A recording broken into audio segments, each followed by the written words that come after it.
안녕하세요.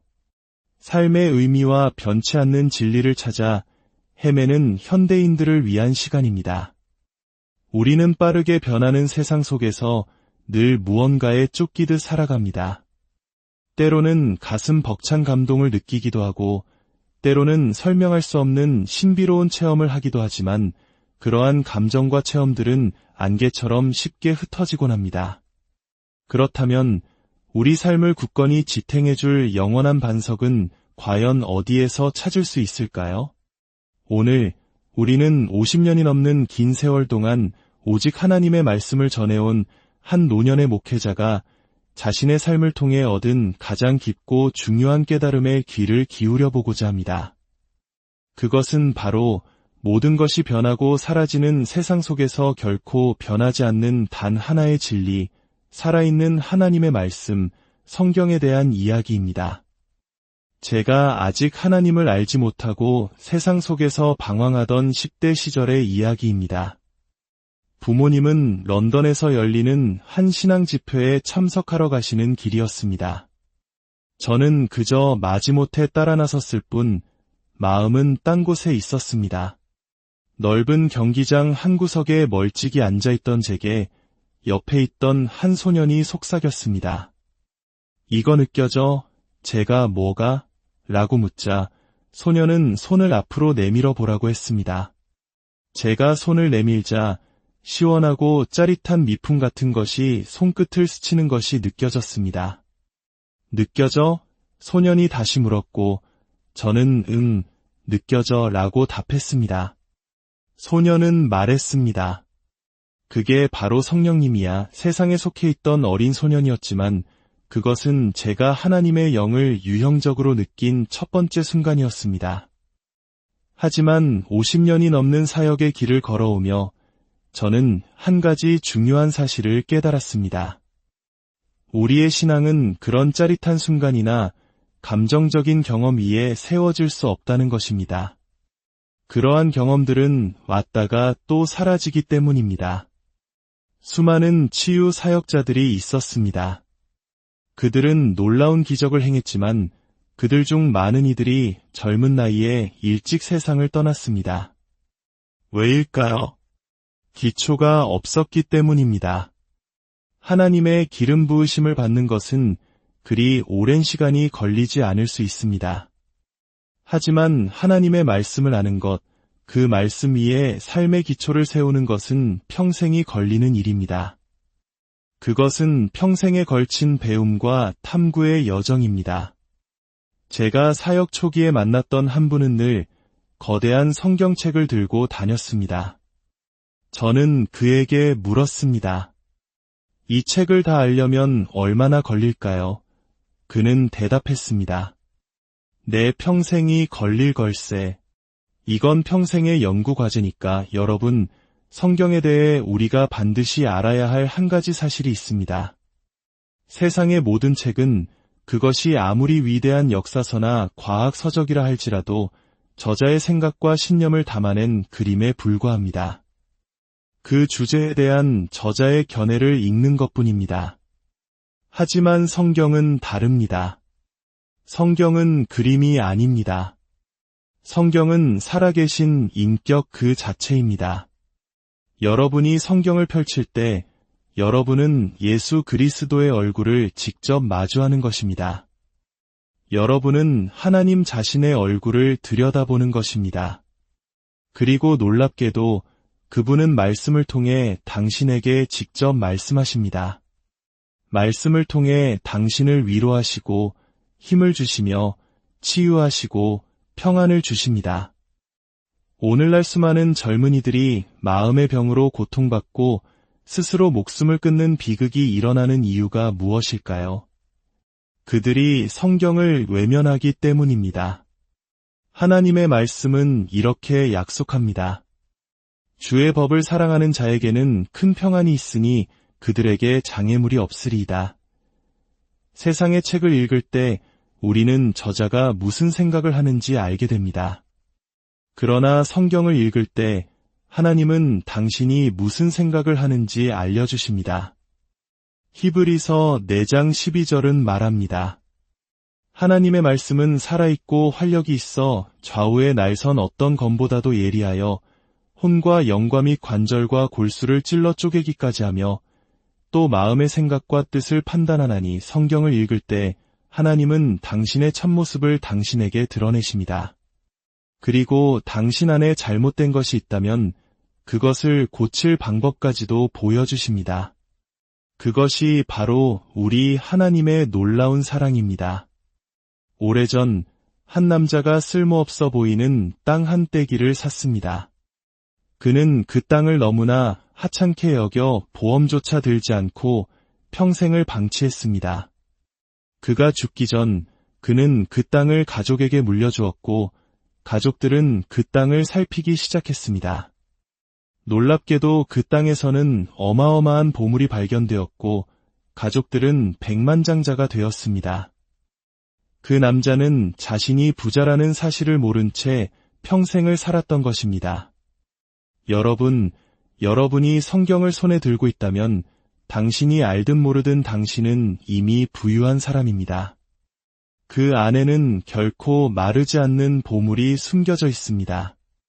바울 사도는 그리스도 안에 있는 헤아릴 수 없는 풍성함에 대해 말했습니다. 무엇을 기다리고 계십니까? 왜 당신의 머리를 오염시키는 뉴스나 프로그램의 시간을 낭비하고 있습니까? 이제 멈추십시오. 10여 년 전 한 자매님이 제게 도전했습니다. 매년 성경을 몇 번이나 읽으세요. 저는 적어도 1년에 한 번은 읽는다고 대답했습니다. 그녀는 자신은 1년에 3번, 즉 4개월마다 창세기부터 요한계시록까지 통독한다고 말했습니다. 그녀는 말했습니다. 제가 이 모든 것을 아는 비결은 바로 그것입니다. 저는 그 도전을 받아들였습니다. 지난 12년 이상 저는 1년에 3번씩 성경을 읽어왔습니다. 그리고 그것은 제 삶을 완전히 바꾸어 놓았습니다. 텔레비전을 볼 시간이 없습니다. 다른 책을 읽을 시간도 없습니다. 오직 성경을 읽고 그 안에서 구원자이신 예수님을 발견하는 기쁨뿐입니다. 오, 그 풍성함, 그 보물이여. 설교자인 제가 왜 더 일찍 시작하지 않았을까요? 사랑하는 여러분, 다른 사람이 당신 손에 들린 보물을 먼저 발견하게 하지 마십시오. 천국에 가서야 이 땅에서 얼마나 많은 것을 놓쳤는지 깨닫는 어리석음을 범하지 마십시오. 우리는 역사를 알기 위해, 시를 감상하기 위해, 예언을 연구하기 위해 성경을 읽는 것이 아닙니다. 우리는 예수님을 찾기 위해 성경을 읽습니다. 예수님을 찾으려는 마음 없이 성경을 읽는다면 당신은 시간을 낭비하고 있는 것입니다. 왜냐하면 그분 자신이 바로 성경이기 때문입니다.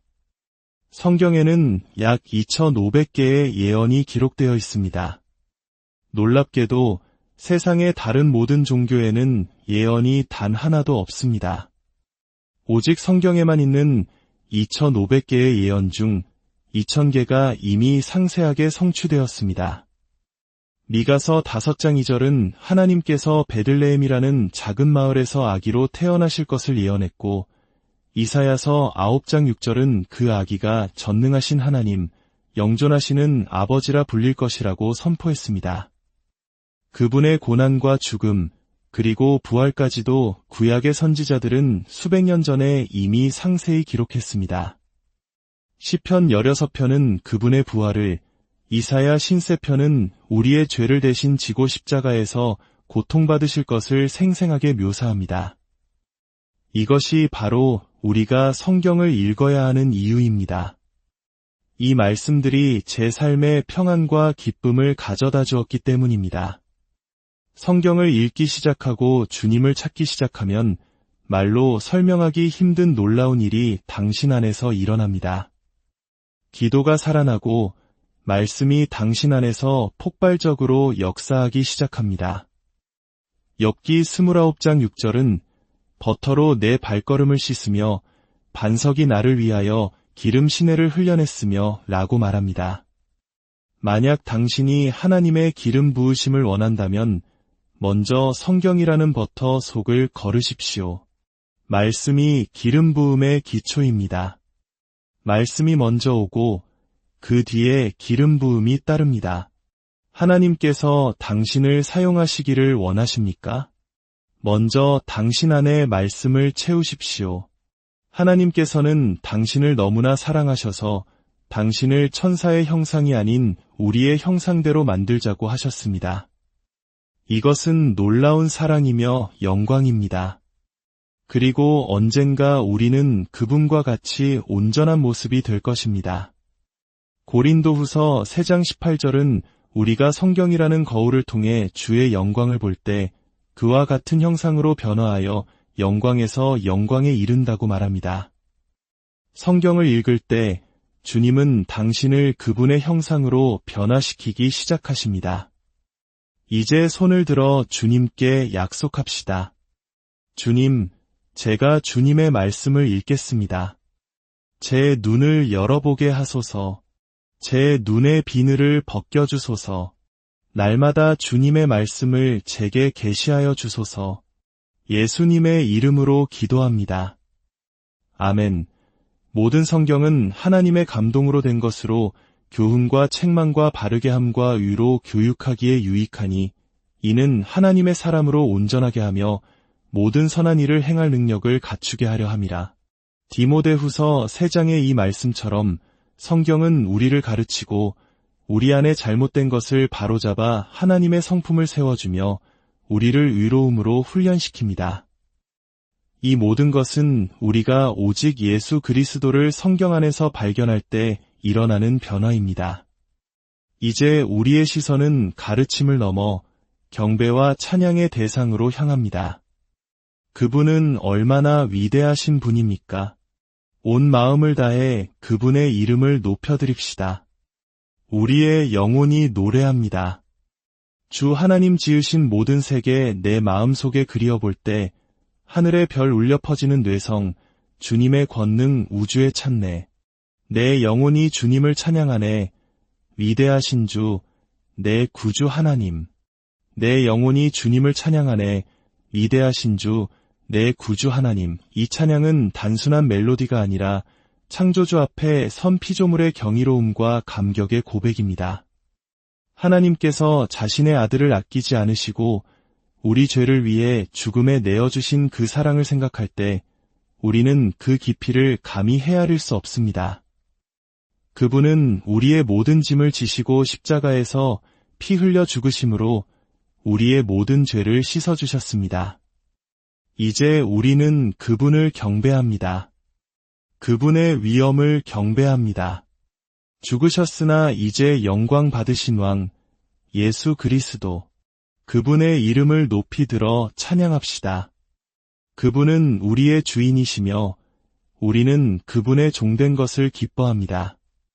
그분은 이토록 감미롭고 거룩하시며 위로우시고 사랑이 많으시고 용서하시며 온유하신 분입니다.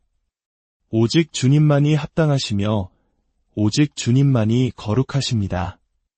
오늘 우리는 이 말씀을 통해 기독교는 종교가 아니라 살아계신 하나님과 그분의 아들을 통한 살아있는 관계임을 다시 한번 확인합니다. 참된 기독교는 예수님에 관한 것이 아닙니다. 참된 기독교는 예수님 그 자체입니다. 그분은 하나님의 마지막 말씀이십니다. 하나님께서는 과거의 선지자들을 통해 여러 번 말씀하셨지만 이 마지막 날에는 아들을 통해 우리에게 말씀하셨습니다. 그분 외에 다른 길은 없습니다. 내가 곧 길이요 진리요 생명이니 나로 말미암지 않고는 아버지께로 올 자가 없느니라. 오늘 밤 이 자리에 혹시 아직 예수님을 자신의 구원자이자 삶의 주인으로 영접하지 못한 분이 계시다면 지금이 바로 그 시간입니다.